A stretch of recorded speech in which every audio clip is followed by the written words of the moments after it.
Hi, I'm Mark Bezic, Superintendent of District 728, and as a constituent of District 728, I'd like to give you a little update on what the legislature came up with in their closing session.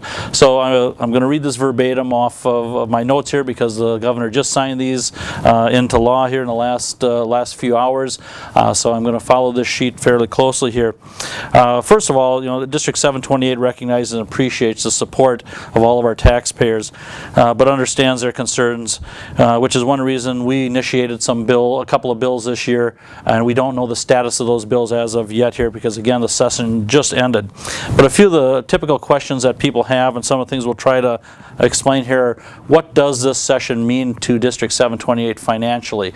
And I think I can sum it up as saying that we didn't get hurt, but we didn't get a lot of help from the legislature this year. And again, I'll go through some of these individual pieces here. Probably one of the biggest pieces that affects us is the shift of funds from this year into the next year. This present year we were on a 70-30 shift, which means we receive 70% of our money in the current year, 30% is shifted off, but we get to recognize it as revenue with the hopes that it will be coming back in the future, and that's the big debate there. However, this year it shifted from 60 to 40, which will cause the district cash flow issues down the road here if we don't carry a large enough fund balance to pay our bills. And again, the legislature has provided an extra $50 per student on the formula to help cover some of those costs.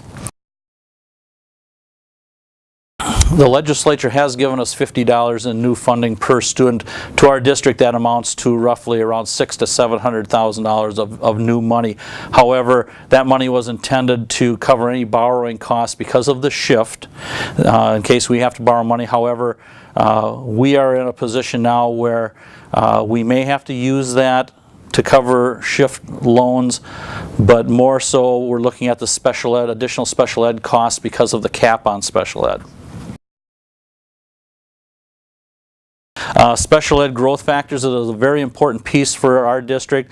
Our special ed tab runs around 17-18 million. We have about a $10 million cross subsidy, which means I have to take $10 million out of regular education, general education, to help subsidize the mandates from the feds and the state on to cover our special ed costs.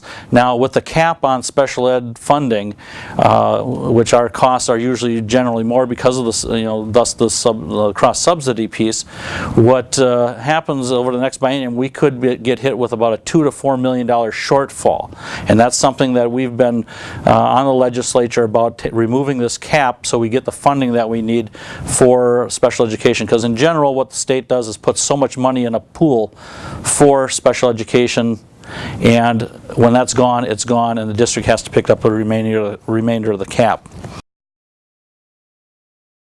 One of the items that the legislature repealed was the January 15th deadline, which adheres to or pertains to teacher negotiations, that the contracts have to be settled by January 15th or there's a fine imposed on the district.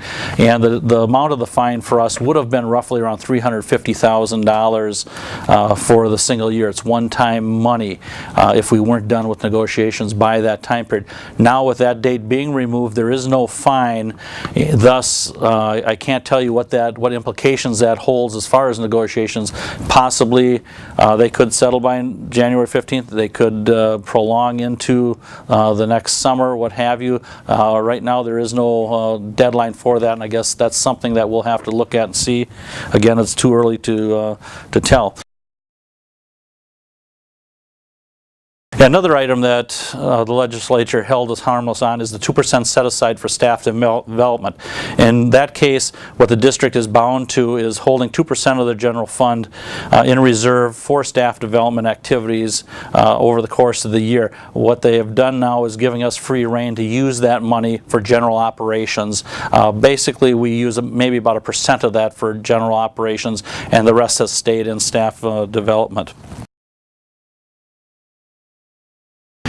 Another item that we have are magnet school grants were repealed, which will have a great impact on our district since we have several magnet schools.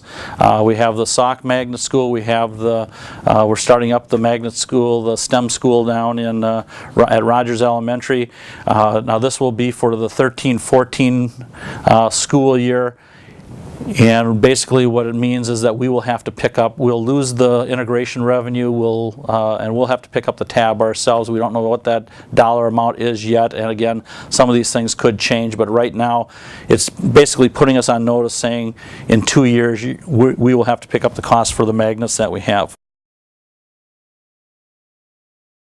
We currently have 2 bills in the legislature. We don't know the status of those as of yet.